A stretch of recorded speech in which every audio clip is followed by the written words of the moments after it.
Oke, Assalamualaikum warahmatullahi wabarakatuh. Melanjutkan pertemuan pengantar akuntansi. Hari ini kita akan membahas tentang penyelesaian siklus akuntansi. Nah, di sini tujuan utama dari pembahasan bab ini itu adalah kalian mampu membuat neraca lajur atau worksheet, juga laporan keuangan. Jadi setelah sebelumnya kita sudah membahas bagaimana cara membuat jurnal penyesuaian. Kemudian jurnal penyesuaian tersebut dimasukkan ke dalam neraca saldo, lalu setelah itu kita membuat neraca lajur. Nah, setelah kita jelaskan sebelumnya bahwa aset itu terdiri dari beberapa kelompok, yaitu aset lancar dan juga aset tetap. Nah, aset lancar itu terdiri dari kas, kemudian biasanya aset lancar itu bisa digunakan kurang dari setahun.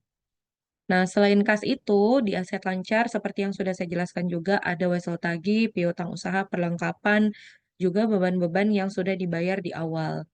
Nah, selain aset lancar itu, kita juga punya aset tetap ya, seperti yang sudah saya jelaskan juga bahwa aset tetap itu harus kita susutkan atau ada yang namanya depresiasi.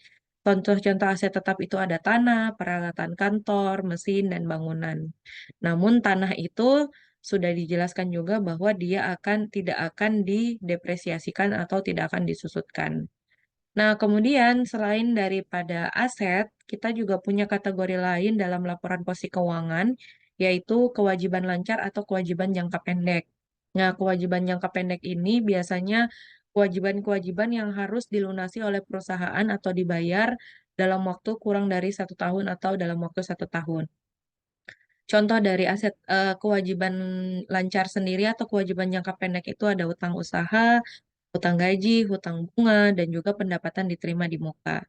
Nah, selain kewajiban jangka pendek, di kelompok kewajiban itu kita juga punya kewajiban jangka panjang. Jadi kalau tadi kewajiban jangka pendek itu harus dibayar kurang dari 1 tahun, kalau kewajiban jangka panjang itu dia bisa dilunasi dalam waktu lebih dari 1 tahun. Nah, contohnya itu ada usaha bayar jangka panjang, hipotek, dan obligasi. Nah, kemudian selain laporan keuangan, kita itu juga sebagai ketika membuat laporan keuangan itu ada yang disebut dengan neraca lajur. Nah, neraca lajur inilah yang digunakan untuk memahami arus dari data akuntansi dari neraca saldo hingga ke laporan keuangan. Ya, jadi kalau di sini kalian bisa lihat sebentar. Saya-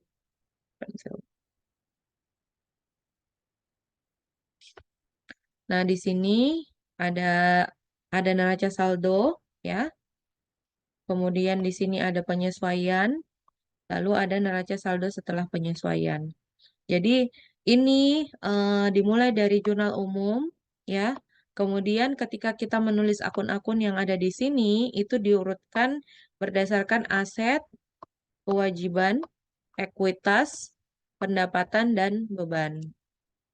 Nah, kemudian kalau penyesuaian itu ada dua kemungkinan yang dimasukkan. Ada karena tangguhan, kemudian ada yang accrual. Kemudian setelah itu, dari neraca saldo dihubungkan dengan penyesuaian, kemudian kita dapatlah neraca saldo setelah penyesuaian. Misalnya tadinya di neraca saldo itu nilainya di debit, ya. Kemudian anggaplah di sini debitnya 1.000, ya. Terus di sini 100. Eh, 100. Jadi ketika kita menuliskan di neraca saldo penyesuaiannya itu totalnya adalah 1.100, ya. Ini dijumlahkan. Nah, di sini kalian bisa lihat, di sini ada neraca saldo sebelum penyesuaian, ya. Jadi, neraca saldo sebelum penyesuaian ini yang kita sudah susun dari jurnal umum, kemudian buku besar, setelah buku besar barulah kita buat yang kita sebut dengan neraca saldo. Nah, kemudian setelah neraca saldo, di sini kalian bisa lihat ini adalah neraca lajur, itu ada penyesuaian dan neraca saldo setelah penyesuaian. Di sini dia bilang akun perlengkapan memiliki saldo debit sebesar 2.000. Sementara perhitungan fisik itu adalah 760. Berarti perlengkapan yang sudah terpakai itu adalah sebesar 1.240.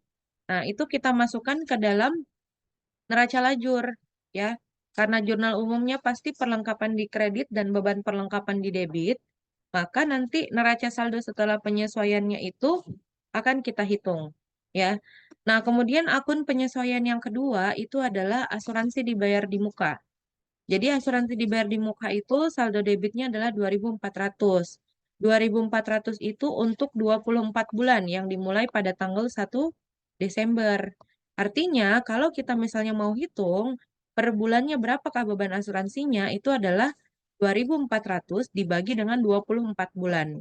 Jadi kita dapat bahwa per bulannya untuk beban asuransi itu adalah 100. Nah, karena sudah tanggal 31 Desember, artinya asuransi yang sudah terpakai itu adalah asuransi sebanyak 1 bulan. Berarti yang kita kurangkan dari asuransi dibayar di mukanya itu adalah $100. Nah, kemudian yang ketiga, sewa diterima di muka memiliki saldo kredit sebesar 360 yang merupakan penerimaan atas sewa selama 3 bulan dari tanggal 1 Desember. Oke, artinya kalau misalnya kita lihat ini yang sudah terpakai berapa bulan, yaitu 1 bulan. Ya, karena 360 dibagi 3 adalah 120, berarti di sini kita tulis sewa diterima di mukanya 120, kemudian pendapatan sewanya 120. Lalu yang keempat adalah upah yang terutang tetapi belum dibayarkan pada akhir bulan. Artinya ini adalah hutang gaji, ya. Berarti perusahaan punya hutang gaji sebesar 250. Muncullah di sini beban upah dan juga hutang upah.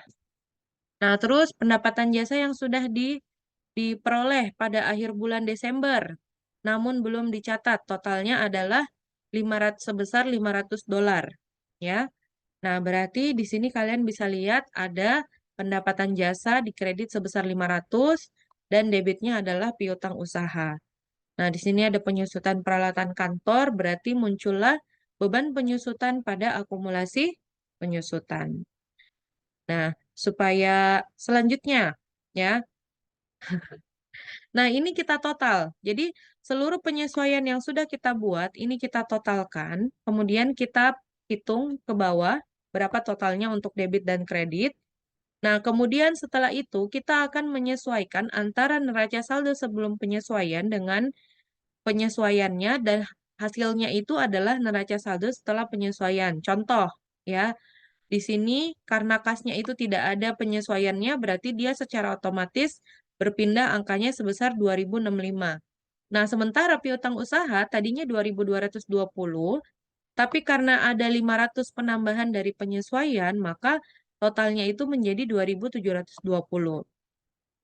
Nah, sekarang perlengkapan. Perlengkapan itu tadinya 2.000, tapi tadi karena ada penyesuaian terpakai sebesar 1.240, maka sisanya itu adalah 760. Artinya, kita lihat dulu di sini. Kalau misalnya akun itu saldo normalnya adalah debit, ya, kayak kas ini kan saldo normalnya debit ya.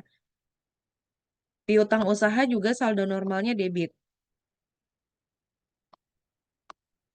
Maka kalau dia ketemu dengan penyesuaian yang sama-sama di debit, ini artinya ditambah. Oke?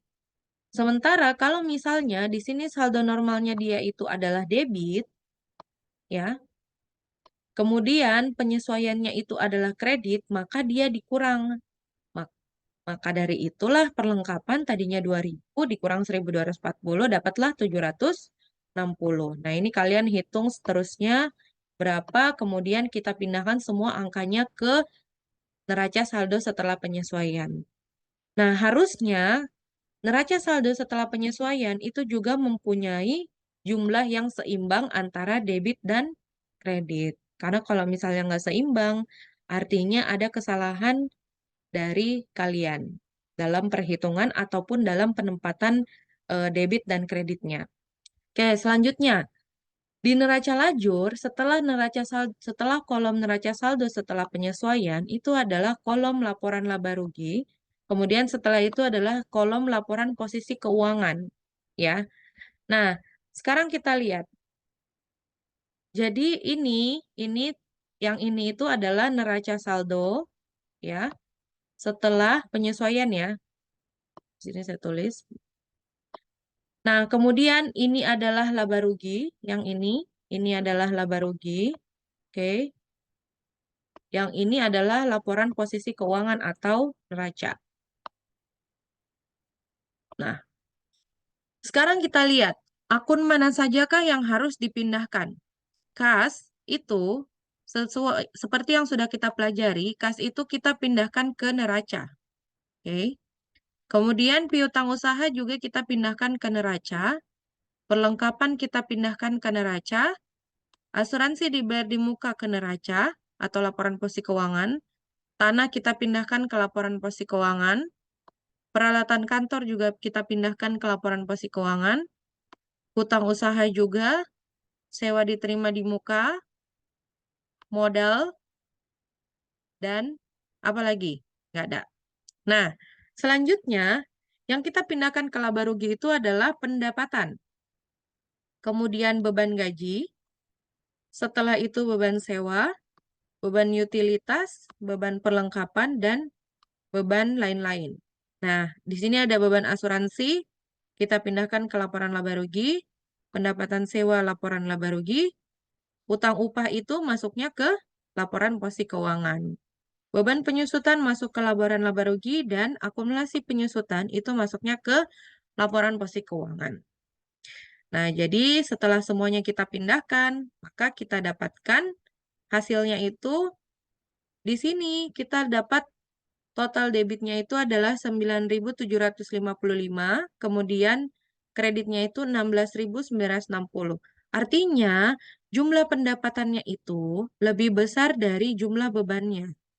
Kalau jumlah pendapatan lebih besar daripada jumlah bebannya, ini bisa kita sebut dengan laba. Ya. Sekarang kita lihat, neraca saldo ini adalah laporan posisi keuangan, ya. Di sini harusnya nilainya seimbang, ya. Jadi untuk menyeimbangkannya nanti kita akan memasukkan selisih labanya itu ke dalam sini. Nah, kita lihat ya.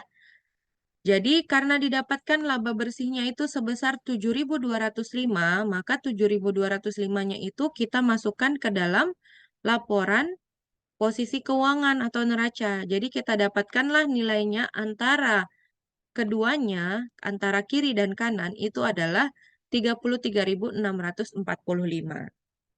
Nah, di sini kita lihat setelah kita masukkan, jadi totalnya itu adalah 7.205 total laba bersihnya. Kemudian untuk laporan ekuitas pemiliknya itu kita dapatkan sebesar 28.205. Dan di sini kita lihat laporan posisi keuangannya itu adalah 29.595. Nah, kemudian bagaimana dengan ayat jurnal penyesuaian pada akhir periode akuntansi? Jika neraca lajur sudah kita siapkan, maka data-data ini tersedia pada jurnal penyesuaian. Nah, ini kita lihat pendapatan itu akan dipindahkan ke laba rugi, ya. Jadi ditutup dia ya. Kemudian beban juga sama, ditutup. Jadi ini adalah penutup, ya. Nah, kenapa akun-akun ini harus ditutup? Ya, supaya kita bisa melihat bagaimana kinerja masing-masing tahun. Ya, jadi kalau misalnya kita nolkan kembali, kita di awal tahun itu akan memulai dari saldo awal lagi. Bukan saldo awal semuanya ya, tapi untuk beban dan juga pendapatannya dimulai dari awal kembali karena sudah dienolkan. Jadi kita bisa lihat antara tahun sebelumnya dan tahun sekarang manakah laba atau rugi yang lebih besar, ya. Jadi yang ditutup itu adalah pendapatan, kemudian ada beban, laba atau rugi, ya, dan juga prive. Nah, sementara perbedaannya kalau pendapatan dan beban itu ditutup ke ikhtisar laba rugi. Ya, sementara kalau laba atau rugi dan juga prive itu ditutup dengan modal pemilik. Nah, artinya setelah dia ditutup, ya, jadi nanti ini 16.840 kita pindahkan ke sini, semuanya menjadi 16.960. Kemudian si beban-bebannya ini kita tutup di dasar laba rugi sebesar 9.755. Ya. Nah, kemudian kita dapatkan apa namanya labanya itu sebesar 7.205 selisih antara 16.000 dengan 9.700. Nah, 7.205-nya ini karena mau ditutup, maka kita tutup dengan modal ya. Kita pindahkan ke sini. kemudian price-nya juga ditutup, kemudian dimasukkan ke modal. Jadi yang kita tutup itu adalah akun pendapatan, akun beban, ikhtisar laba rugi, dan akun price. Nah, sehingga seluruh akun nominal itu akhirnya memiliki saldo nol. Jadi kalau misalnya nanti kita bikin lagi neraca saldo setelah penutupan, itu neraca saldonya hanya seperti ini. Jadi dimulai dari aset lancar sampai dengan modal. Jadi tidak ada lagi pendapatan dan beban. Oke. Nah, ini adalah rasio-rasio ya. Oke, sekian untuk materi kita hari ini. Terima kasih banyak. Assalamualaikum warahmatullahi wabarakatuh.